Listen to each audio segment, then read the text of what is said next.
दोस्तों, कैसे हैं आप सब। आई होप कि आप लोग बढ़िया होंगे। मैं बहुत बढ़िया हूँ। तो मैं आ गया हूँ अपनी दूसरी रिएक्शन वीडियो को लेकर। बहुत लोगों ने रिक्वेस्ट की थी कि आप अपने चेस बॉक्सिंग वाले टास्क में, जिसमें मैं एलिमिनेट हुआ, जिसमें मैं बाहर हो गया था रोडीज से, उसके लिए उस पर मैं कोई रिएक्शन दूँ, उसके बारे में कुछ बताऊँ। तो दोस्तों, मैं आपके सामने हूँ अब उस वीडियो को लेकर कि जो मेरा फाइनल टास्क था, जब मैंने पूरी जर्नी कंप्लीट कर ली थी, उसके बाद हम कुछ लोग थे, 5-6 लोग थे जो फाइनलिस्ट थे, और फाइनलिस्ट में सबसे पहला टास्क मेरा पड़ गया था, जिसके अंदर मुझे चेस बॉक्सिंग का टास्क मिला था। और वो किस तरह से स्पेशली मेरे को बाहर करने के लिए बनाया गया था, क्योंकि मुझे चेस खेलना नहीं आता था। और कुछ पूरे शो को वो भांप लेते हैं जिस तरीके से कि उस एक सिचुएशन में डाल के उन्होंने छोड़ दिया था। तो उसी पर ये वीडियो है कि उसमें कुछ छोटी छोटी बारीक बातें हैं, जैसे कि वो उसमें मेरे को चूज़ करना था किसी को। मैं अगर उसे चूज़ करता हूँ तो उस वक्त किस तरह से वो टास्क परफॉर्म होता। अगर मैंने किसी और को चूज़ कर लिया है तो उस वक्त वो क्या करते। तो ये किस तरह से स्क्रिप्टेड था, वो मैं आपको छोटी छोटी चीज़ों पे बताऊंगा जब मैं वीडियो चलाऊंगा। पहली बात तो मैं आपसे एक और बात बताना चाहता हूँ कि पहली जो मेरी रिएक्शन वीडियो थी, वो जब मैंने बनाई थी तो उसमें मेरे साथ एक गड़बड़ हो गई थी। पूरी की पूरी वीडियो उठाकर मैंने डाल दी थी, जिसमें कि मेरे पास कॉपीराइट क्लेम आ गए थे कि मैं ऐसे यूज़ नहीं कर सकता एमटीवी की कोई भी वीडियो। तो अब की बार मैं थोड़ी थोड़ी क्लिप्स आपको शो करूंगा। मैं पूरे की पूरी वीडियो नहीं शो कर सकता साथ में, लेकिन कहीं कहीं मैं थोड़ा थोड़ा शो कर दूंगा कि ऐसा ऐसा ऐसा इस मोमेंट पे हुआ था।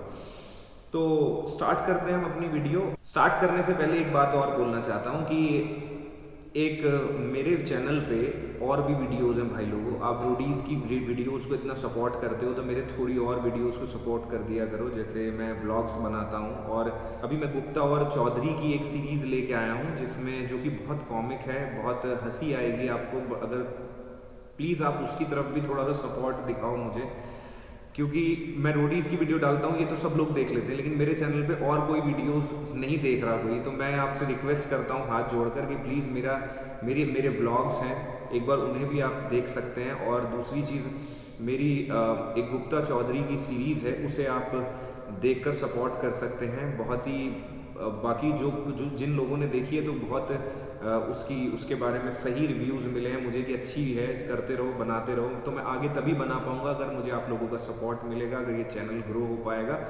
यार मैंने 10 साल बॉम्बे को दिए हैं, 10 साल मैंने वहाँ स्ट्रगल किया है, और मैंने हज़ारों ऑडिशन दिए हैं। मैं इस पर भी एक वीडियो बनाऊँगा कि मैंने कितना टाइम वहाँ पे स्पेंड किया, कितना मेरा खर्चा हुआ, कितने, लगा लीजिए कि एक अंदाज़ा बता रहा हूँ कि मैंने 1000 से ऊपर ऑडिशन दिए हैं कि वहाँ पर क्या चलता है क्या नहीं होता। एग्जैक्ट जो रियलिटी है उस जगह की, वो मैं आपको बताऊँगा, एक वीडियो उस पर भी बनाऊँगा। लेकिन आप मुझ पर भरोसा कीजिए मेरी, कि मैंने कितने टाइम थिएटर किया, कितने टाइम मैंने एक्टिंग सीखी है। और उसके बाद मैं यूट्यूब पर, एक ज़माना हुआ करता था आज से 10 साल पहले कि हम यूट्यूब पर नहीं हम यूट्यूब चला पाते थे, ना कोई इस तरह का साधन था। इस वजह से मैंने अब ये चैनल बनाया, तो उस पर मैं छोटी छोटी वीडियोस बना के डाल रहा हूँ। प्लीज़ यार मुझे सपोर्ट करो कि मैं और वीडियो आप तक पहुँचा सकूँ, कुछ एक्टिंग की, कुछ व्लॉग्स की, कुछ रोडीज से रिलेटेड। तो मेरा ये सब वीडियोस हैं मेरे चैनल पे, आप प्लीज़ उनको जाकर देखिए एक बार। प्लीज़ आपसे हाथ जोड़कर रिक्वेस्ट है। और प्लीज़ अगर आप देखते हैं तो प्लीज़ इसे लाइक शेयर सब्सक्राइब कर दीजिए अगर आपको अच्छी लगती है वीडियो। तो अब बिना आपका ज़्यादा टाइम लेते हुए मैं स्टार्ट करता हूँ बताना आपको कि एक्चुअल में उस वक्त क्या हुआ था। एक बॉक्सिंग रिंग और एक चेस बोर्ड रखा है वहाँ पे। इस टास्क का नाम है चेस बॉक्सिंग। चेस बॉक्सिंग क्या होता है भाई? ये चेस बॉक्सिंग कौन सी नई गेम इन्वेंट हुई है? Very new, very interesting sport. इस स्पोर्ट में 2 टीम होंगी, दोनों टीम में एक लड़का और एक लड़की होगी। लड़के बॉक्सिंग करेंगे, 2 मिनट का बाउट होगा। जब वो बॉक्सिंग कर रहे होंगे उसी टाइम लड़कियां चेस खेल रही होंगी। चेस में आपको हर मूव के लिए सिर्फ 20 सेकंड है। अगर आपने 20 सेकंड में अपना मूव नहीं चला तो आपकी बारी खत्म और दोबारा दूसरे की बारी आ जाएगी। आप अपनी बारी मिस कर रहे हैं। जब तक बॉक्सिंग चल रही है तब तक चेस की गेम चलेगी। इस टास्क को जीतने के लिए एक टीम को या तो बॉक्सिंग में नॉकआउट करना है या चेकमेट करना है। 2 मिनट। तो जैसे कि आपने देखा कि अभी ये जो चेस बॉक्सिंग स्टार्ट हुई है, जो हमारा फाइनल टास्क था, जिसमें मैं बाहर हो गया था, फाइनलिस्ट जैसे कि मैं अभी आप देख रहे हैं कि ये चेस बॉक्सिंग का चल रहा है और मेरे को बिल्कुल अंदाज़ा नहीं था कि यार ये कभी ऐसा होगा कि कोई चेस के साथ बॉक्सिंग हो सकती है। तो ये तो चलो रोडीज़ में तो झटके लगते ही हैं, तो सब चलता ही है। लेकिन हाँ, मुझे चेस खेलना नहीं आता था। ये सबसे बड़ा डिसएडवांटेज था मेरे साथ और ये ही मेरे लिए बड़ी दिक्कत बन गई इसमें कि मुझे चेस खेलना नहीं आता था। और पता नहीं कि पूरे शो में थोड़ा सा ना मैं एक तरीके से बिल्कुल ऑनेस्टली आपको बताऊं कि मुझे जो भांपा गया था या मुझे जो ऑब्जर्व किया गया था वो यही ऑब्जर्व किया गया था कि ये आदमी थोड़ा सा बेवकूफ़ है। मतलब इसमें जान तो है या ये इसमें दिमाग नहीं है। तो शायद ये एक अंदाज़ा हो सकता है जो मुझे लगता है कि इसमें आगे चल के आपको पता चलेगा कि जब मैं पार्टनर चूज करूंगा तब गेम पलटेगा, तब मुझे पता चलता है कि एक्चुअल में ये किस वजह से ऐसा एक टास्क था और इसमें किसको कैसे सिचुएशन में लाके हमें छोड़ दिया गया था। तो वो बाद में पता चलेगा। अभी तक तो मुझे लग रहा है कि भाई साहब नहीं मेरे हिसाब से नहीं है, सब लोग compete कर रहे हैं आपस में, जरूरी थोड़ी मेरे लिए मुझे ही क्यों बाहर निकालना है, मेरे साथ और भी तो एक इंसान बाहर होगा। तो चलो अब आगे देखते हैं video. Now move on. Anirudh. Sonal में रमनदीप से ज्यादा दिमाग है, इसलिए मैं चाहता था कि सोनल मेरी टीम में आ जाए, क्योंकि मुझे पता था कि इस टास्क को अगर जीतना है तो ये बॉक्सिंग रिंग में नहीं जीता जा सकता, इसको चेस बोर्ड पे ही जीतना जरूरी है। सोनल वाला टास्क होगा उसमें मैं अपनी जान लगा दूंगा। बोल भाई Sonal. Anirudh, Oh God. Raman, that's your team now, because जिसको आप चूज कर रहे हैं वो रमन आपने चॉइस किया नहीं। क्लियरली सोनल ने गौरव You बोला है, will lose. Gaurav Sonal. That was so shocking.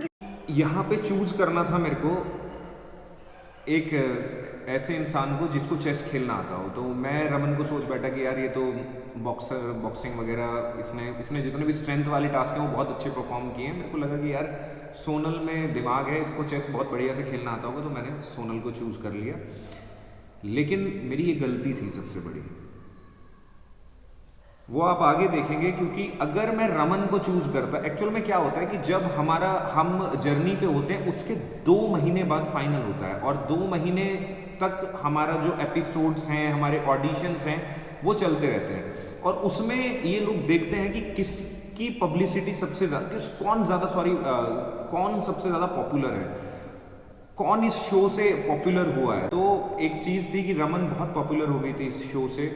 और तो जब फाइनल में हम लोग थे तो ये किसी भी कीमत पे ये नहीं चाहते थे कि यार रमन बाहर हो जाए। ये चाहते थे कि आखिरी में जो मुकाबला हो वो लड़कियों के बीच में हो या ऐसे कंटेस्टेंट के बीच में हो जो बहुत ही पॉपुलर है। यही होता है टीआरपी की वजह। अगर वही बाहर हो जाती तो लोगों का इंटरेस्ट लूज हो जाता। तो लास्ट में क्या था कि मेरे को चेस नहीं आता है समहाउ। कैसे इन्हें पता था या नहीं पता था, मैं कुछ इस बात पे कुछ बोल नहीं सकता। लेकिन इनको इतना पता था कि यार इतना एक दिमाग लगाकर जो गेम खेला जाता है शायद इस आदमी को ना आता हो, जो इतना अक्खड़ बुद्धि एक एमएमए फाइटर टाइप आदमी है उसे ना आता हो। तो मेरे को लगता है कि इसीलिए ऐसा एक टास्क था। और इसके अंदर अगर मैं रमन को चूज कर लेता तो मुझे इसका बेनिफिट होता। ये अभी आपको आगे पता चलेगा जब मैं बॉक्सिंग करता हूँ।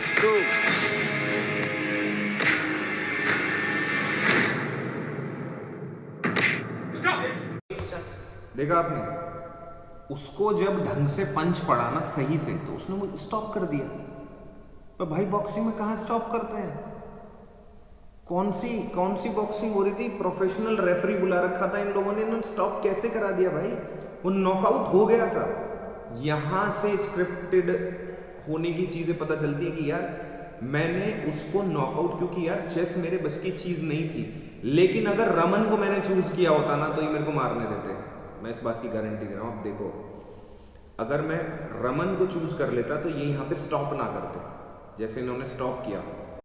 अगर मुझे गौरव का एक भी पंच प्रॉपर कनेक्ट हो गया तो मैं तो गया।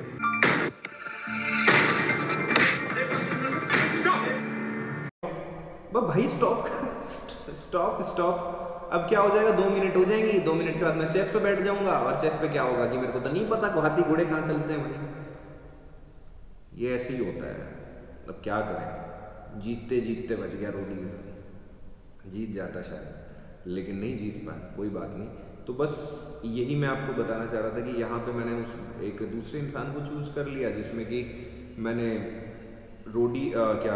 मैं बॉक्सिंग रिंग में पहुँचा और फिर मैंने वहाँ मारना शुरू किया। वहाँ पे रेफरी ने मुझे ढंग से पिटाई नहीं करने दी, और जब भी उसको अच्छे से पंच कनेक्ट होते तो 2-3 पंचों की जो कमी रहती उसमें वो स्टॉप कर देता, तो सांस भर लेने देता। अरे वो बेहोश तभी होगा ना जब एक लगेगा तो थोड़ा होगा, फिर दूसरा लगेगा, फिर वो थोड़ा सा होगा, तीसरे चौथे में वो खत्म हो जाएगा। फिर उससे पहले मुझे रोक दिया जाता था। यही हुआ मेरे साथ। कमाल की बात। तो दोस्तों, देखा आपने, जैसे वीडियो आपने देखी, जो भी मैं थोड़ी थोड़ी क्लिप्स आपको दिखा पाया कि कैसे कैसे क्या हुआ। कुछ जगहों पे जहाँ बॉक्सिंग चल रही थी वहाँ उन लोगों ने मुझे अच्छे से मारने नहीं दिया, रोक दिया। तो यही मेरे साथ हुआ।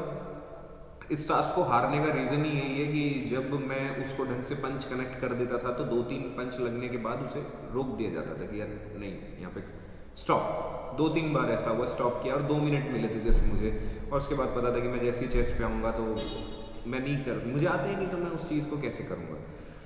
तो ये मेरी रोडीज़ जर्नी ऐसे ख़त्म हुई, और मैं यहाँ से वापस हो गया सब, पर पूरी जर्नी कर ली थी मैंने। इस बात की बड़ी संतुष्टि थी। चलो जैसे भी था, वो लोग खुद देखो, ऐसा था कि मैं नहीं चाहता था जर्नी कर, मेरे हिसाब से नहीं कुछ भी चल रहा था, जो भी चल रहा था स्क्रिप्ट्स राइटर्स के हिसाब से चल रहा था, जिन्होंने टास्क बनाए थे, जिन्होंने जो अपनी स्ट्रैटेजी जो भी वो सोचते थे कि कैसे कैसे हम लोगों को, कंटेस्टेंट्स को आगे लेके जाएंगे, जो कौन कितना इंटरेस्टिंग साबित होगा, उस तरीके से वो लोग आगे बढ़ते जाते हैं। और फिर बाद में हम लोगों को ऐसा फील होता है, अरे यार हम निकल गए, हमारी गलती थी।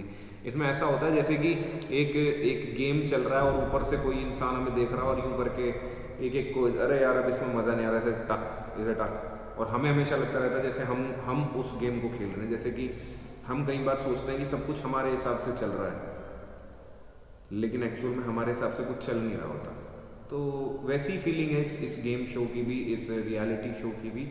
लेकिन हाँ, इन दी एंड मज़ा आता है भाई इस शो में। लेकिन हाँ, इसमें अगर आप ये सोचें कि आप लोग जाते हैं और अपने आप जो आपके इमोशंस निकल के आते हैं कि यार हम हार रहे हैं, हम जीत रहे हैं, वो सब आपका एक बहुत बड़ा हेल्यूसिनेशन है, वहम है कि आपके हिसाब से वहाँ कुछ चल रहा हो। नहीं, वो सब हंस रहे होते हैं हम लोगों पे, हम इतने ज़्यादा सीरियस हो जाते हैं गेम को लेकर। हाँ, बस एक तरीके का फन है यार। इससे बढ़िया क्या चाहिए? मोटरसाइकिल पे घूम रहे हो, टीवी पे आपको दिखाया जा रहा है घूमते घूमते, जैसे घूमते हुए ब्लॉगिंग कर लो। लेकिन अच्छे खासे जो अच्छे प्रसिद्ध लोग हैं, जो सेलिब्रिटीज़ हैं, उनके साथ आप घूम रहे होते हो, टास्क परफॉर्म कर रहे होते हो, तो बढ़िया फन है। ये शो ऐसा ही है। तो मैं इस शो के बारे में और कुछ ये नहीं कहना चाहता ये बुरा है या गलत है। देखो, एक जवानी होती है, एक टाइम होता है, एक एज होती है जब हम कुछ ऐसा करना चाहते हैं, या हम चाहते हैं हमें लोग जान जाएं, हमें पहचान जाएं किसी भी तरीके से। तो कुछ लोगों के अंदर अगर कुछ और टैलेंट्स होते हैं वो चले जाते हैं। इसमें कोई टैलेंट की ज़रूरत नहीं होती। इसमें एक आप इंसान कैसे हैं, आपकी कैसी पर्सनालिटी है, आपका व्यक्तित्व कैसा है, उस चीज़ों को देखा जाता है। और फिर आप कितने इंटरटेनिंग साबित हो सकते हैं, लोग आपको क्यों देखना चाहेंगे, फिर उसके बाद आगे की चीज़ें मैटर करती हैं। उसी हिसाब से वो इंसान को लेते हैं। कभी भी वो किसी ठंडे से इमोशनलेस इंसान को नहीं लेते शो पे, जो रो नहीं सकता, जो हंस नहीं सकता, जिसको फ़र्क नहीं पड़ता। ये सब हाईली सेंसिटिव लोगों को हम अपने शोज़ में रखते हैं, जो बहुत जल्दी प्रोवोक होते हैं, बहुत जल्दी जिन्हें परेशानी होती है। जो लोग परेशान नहीं होते उन्हें ये अपने शो पे नहीं बुलाते हैं। चाहे आप देख लेना, इसका सेलेक्ट होने का क्राइटेरिया कोई ऐसा नहीं है कि या तो आप एक्स्ट्रा आपका इमोशनल या आपका सेंसिटिव होना बहुत ज़रूरी है। आप सेंसिटिव होंगे तभी आपको इस शो आपकी और चीज़ों पे ध्यान दिया जाएगा। जैसे कि अगर आप बहुत अच्छे फाइटर हैं, कुछ भी हैं, उससे फ़र्क नहीं पड़ता, ये आपका प्लस पॉइंट है। उसके साथ आपको जब वो भापेंगे, आपके साथ जो 2.5 घंटे का जो पर्सनल इंटरव्यू चलेगा ना, उसके अंदर आपको वो यही देखते हैं आपके अंदर कि आप इंटरेस्टिंग कैसे साबित होंगे।